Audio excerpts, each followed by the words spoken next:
How's it going, guys? Welcome back to Kingdom of Loathing. I was poking around the town a little bit because I was trying to figure out what I should do next. You received word that the owner of the typical tavern in the distant woods is having a bit of a rat problem. I'm sure he'd reward you if you took care of it for him. So I think that's good enough for me. Oh, that wasn't even there before. Before I only had the village and the spooky forest to attend to. So let's go to the typical tavern. Typical tavern. It really rolls off the tongue nicely. And let's see what the hell we got going on. A barroom brawl, which I can get involved in. A suspicious looking guy who's just staring out what may be a window, or he's just staring at a blank wall, hard to say. Pool table, cellar, probably where the rats are. And the bartender. Maybe his name is Bartender. Bartender, the bartender, probably. Let's talk to the suspicious looking guy first. Get that. Let's unravel that mystery right away. Put our minds at ease. Hey man, you want to try some goofballs? First bottle's free, man. Take some goofballs for free. Here you go, man. If you get caught, you didn't get these from me, man. You acquire the bottle of goofballs. This is a bottle of pills labeled goofballs. Is it just like if it's all lowercase and unofficial like that? Did he just scribble it on there? Something tells you that it would probably be a bad idea to take these. The effect hopped up on goofballs for 10 adventurers. You would have 20 muscle and 20 moxie. But what are the negatives? If I had it, you're all hopped up on goofballs, you feel energetic and your reflexes are improved. Your parents are getting worried about you, though. You would probably have some sort of withdrawals or something after that. Oh my god, the next bottle is 1,000 meat.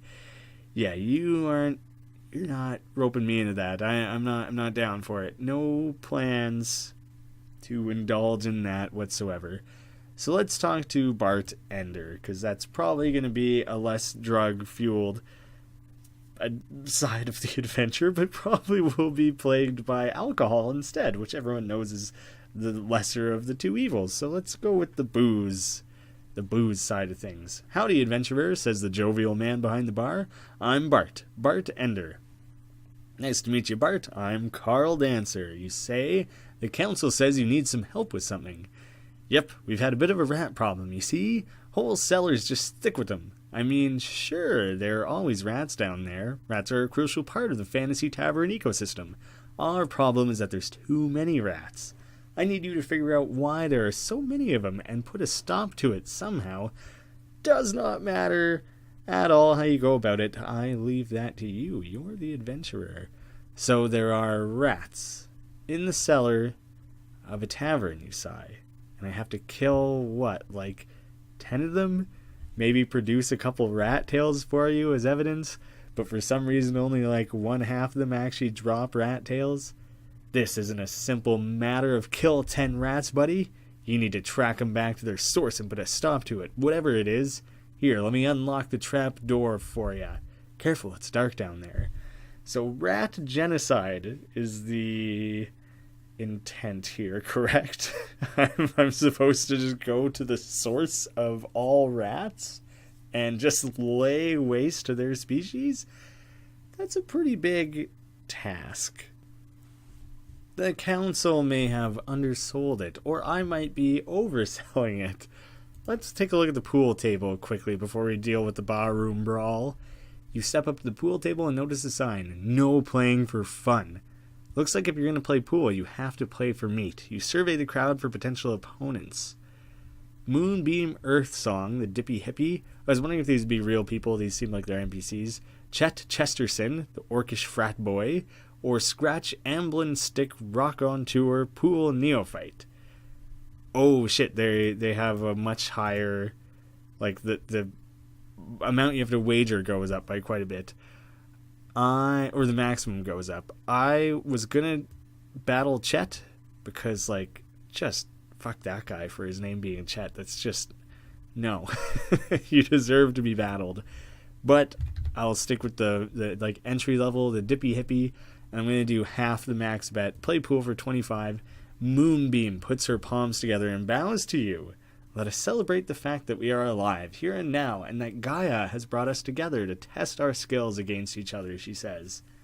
Yeah, ditto, you reply. You can break. Moonbeam leans over, lines up her shot, and sinks a ball. She misses the next shot, and you take over. While you're lining up your shot, though, she puts a glass sculpture on the side rail of the table. It must be some kind of incense holder, because thick, sticky, sweet smoke billows out of it. So, more drugs, probably. I'm going to go ahead and assume it's not just incense. It's some sort of mind-clouding, pool-altering ability smoke. You know, you've never noticed how easy it is to play pool. I mean, it's like the angle you hit the cue ball into the other ball is the angle the other ball will take. It's just like geometry, man. You can practically see little trails indicating where balls will go when you hit them. You sink ball after ball, finally missing when you're distracted by how truly electoral your hands are. Okay, I thought it was maybe like when you're playing a video game and you line up the shot and there's like the little dotted line showing you where to hit things, and it was just joking that it was like you sitting down to play physical pool was like playing a pool video game. I thought maybe that was a joke. It might still be wrapped up in layers of like you're tripping balls and your hands are weird and you're like seeing weird trails and stuff, weird hallucinogenic visual details, but it might have still been just making fun of the fact that that's how video game pool works. It looks like Moonbeam can see the trails too, since she sinks most of her balls on her turn before she stops and wanders off to get a snack. You sink your last ball and 8 ball as Moonbeam comes back, holding a bowl full of pretzels. You have to try these pretzels, man, she says dreamily. Wait, what were we doing? Did I win? You don't want to harsh her buzz, so you just assure her she won, and she lets you take the meat anyway, since we're all one, you know, man? Far out. Okay, so I gained 25. Yeah. For a second I was worried that I just got back the meat that I wagered. Well, maybe I'll wager more some other time when I have more to spend, but that was enough pool for the time being. I don't need to make an episode entirely of pool matches, unless that's what people are super into. Maybe the series just becomes strictly pool. Kingdom of Pool. Pool of Loathing. Billiards of Loathing. Something along those lines. Let's do the barroom brawl now. You're fighting an unemployed knobgoblin. Well, I mean, he looks like he's a chef, or that he is aspiring to be a chef. I don't really feel very good at beating up someone unemployed. They probably don't have a lot going for them right now. Getting their ass handed to them / possibly killed would only make things worse, in my mind.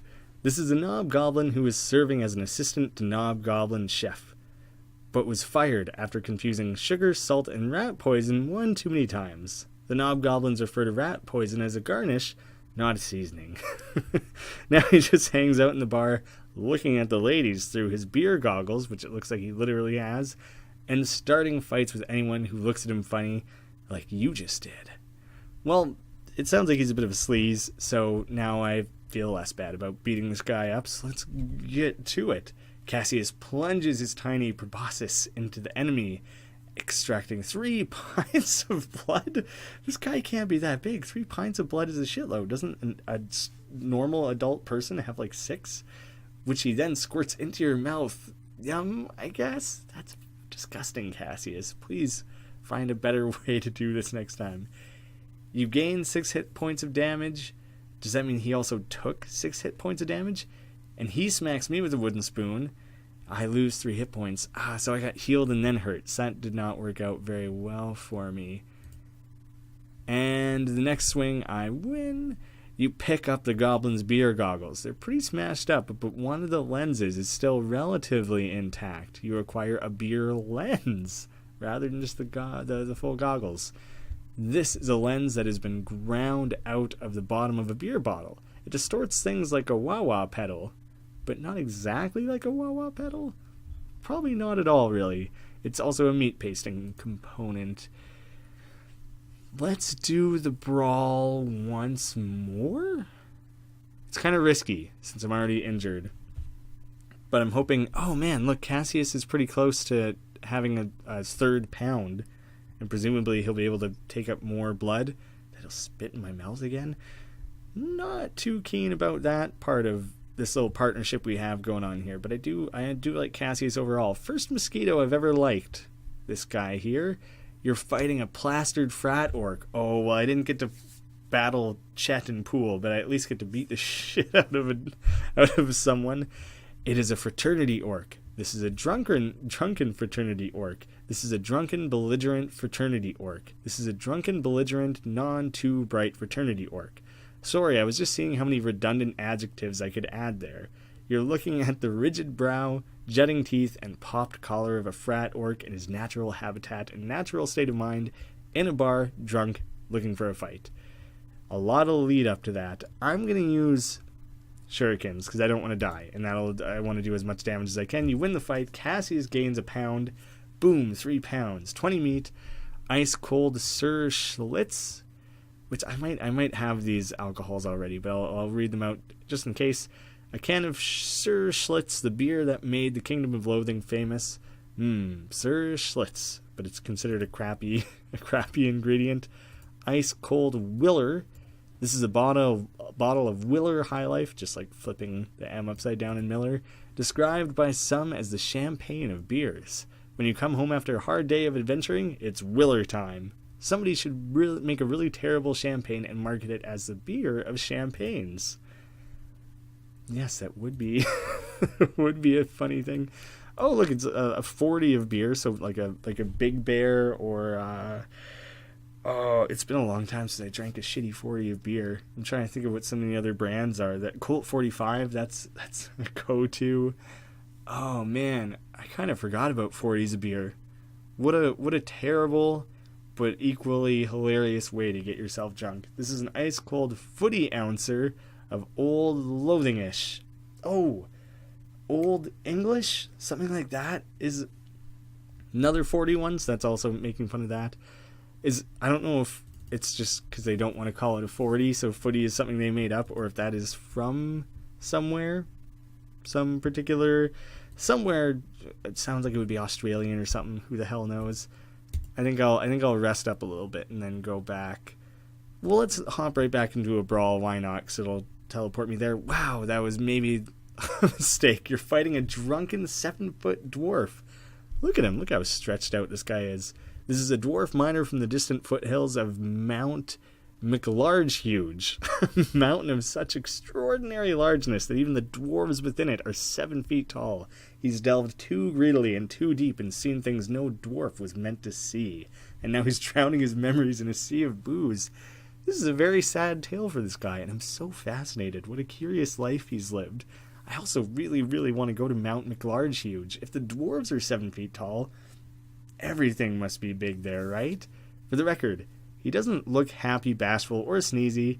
He looks a little bit dopey and sleepy. He's definitely grumpy, and if you're not careful after this fight, you'll need a doc. Oh, way to tie it all together there. He gets the jump on you. Shit. He swings his pick and lodges it square in your arm, having found a profitable vein of adventurer's guts, or he proceeds to mine it thoroughly. Critical hit. Lose 5 hit points. Far out. That did not go well for me. Weird that he attacks by mining. Maybe not weird. Maybe predictable. But let's bust out some raviolis again. Conjure up 3 ravioli. You hit him with sriracha, skunk juice, and Medusa tears. Quite the combination. Gain a beefiness. You gain a muscle point and 2 wizardliness. I specifically point that out because the muscle point, more health. That's good. I like that. I need to go to the campground again because I'm wearing out of some of that. I just want to make sure I'm nice and healed. That's probably enough barroom brawling. We're probably just about ready to go to the cellar. I mean, yeah, we'll go to the cellar in this episode. Let's keep it going. Whoa, this is neat. 5x5 grid. I can explore the darkness of each adjacent block. You fight a drunken rat. Oh, he's adorable. I also like that the rats down here are drunk. Are they pillaging the booze, liquor supplies down here? Because if so, this is a much more dire situation than we originally thought. This needs to be taken care of immediately. All these damn rats stealing all our good drinking liquor. As you're poking around in the dark of the cellar, you hear a squeak. You turn towards it, and before you stands a drunken rat. I mean, if you're all on all fours, do you still consider that standing? I guess so. I mean, even if you're a rat or an animal, it doesn't become crawling at that point. It still remains standing. Can a four-legged animal crawl? Man, that's too big of a question. We need like a philosopher in here for that one. It's also a dirty rat and pretty smelly. You know that idiom. I think I smell a rat. There's a reason for it. It gets the jump on you. It punches you in the nipple. What the fuck, this thing's standing and punching? Just because it doesn't like your face. Would it punch me in my face if it didn't like my nipple? How does that interchange? Son of a bitch, 7 damage? I would have died if I hadn't just leveled up. I need to use the shurikens. It's the only way I can kill things is when I use the shurikens to get 15 damage over on something. I mean, goddamn, you win the fight, and I get a rat whisker. So what good is that then? This is the whisker from one of the rats who lives beneath the typical tavern. Cannot be traded or discarded. It's a quest item. Oh, so maybe the guy upstairs is going to want whiskers rather than tails. Ooh, I gained a mysticality point. Cool. Shit, I need to immediately go rest up again, though. I really dislike having to do that so often, but luckily it's on a scale very convenient to do. It is an explored space now, so I can't actually visit it twice. I was curious if I could revisit it and like rummage around for gear or who knows what. Drunken rat gets the jump on me again. What is this shit? 7 damage again. You conjure up 3 ravioli and hurl them at your opponent. The first shuriken pops on impact, showering it with 2% milk. It was a critical hit. Dope. Or no, the next one maybe. Another shuriken and its head covering it with blood. Cool. So another dead rat, but also another super injured me. Okay. 2 things I want to do here. First, rest in the tent. Second, where is my mosquito buddy? I can probably just open it up this way. I was going to go visit him at the campground. Yeah. So it just tells me that that's where he is. 3-pound mosquito, 12 experience, 12 kills. Not bad. I just wanted to see if it would explain to me a little bit what the poundage is contributing.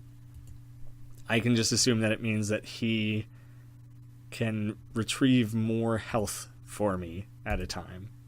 I mean, that seems like a very safe assumption to me. We'll just keep working our way through. 1984 had nothing on this cellar. What the hell does that mean? Well, I'm guessing a reference to the book, but while all the tavern cellars you've encountered in the past have led you to expect either a crate or some rats, you've never before seen what you find here. A crate filled with rats. It's too heavy to move and too noisy and unsanitary to abide. That's disgusting. Don't dump out the crate. You'll get swarmed by rats. Or they'll be grateful. They'll probably be grateful. Right? You pry the lid off the crate and heave it over. A deluge of rats scatter in every direction. Well, mostly in the direction you toppled the crate in. But every direction is represented by at least a rat or 2. You pocket some of the leftover whiskers. 5 whiskers. But what's this? There's a single rat left in the crate, grinning at you like a madman. Mad rat? Madras? Why would it be a Madras? What is that? Is that some... Let me open up the search a Google feature here. The shit no curry sauce. It's a place. I don't know what the joke is there. A Madras. Nah, that one's over my head. You wave your hands around and make some oogity boogity noises, but he refuses to be scared off. Not sure what else to do, you pick him up and take him with you. You acquire item Smiling Rat. Is he a familiar? It is. It totally is. This rat seems to have taken a shine to you, or at least it seems like it, from the way he won't stop smiling. Maybe he's just crazy? He hatches into a smiling rat? He just doesn't change, I guess. What can he do? Easily amused. His winning smile is contagious. And also, his bubons, like his bubonic plague, gives you more stats after combat. Healing is nice because it stops me from having to run back and heal all the time, because that has been a very frequent occurrence, having to heal after like most battles. But if he gives more stats after combat, I could level up faster maybe and then eventually like become stronger and not have to run back to town as often. Both kind of get me to the same place in different ways.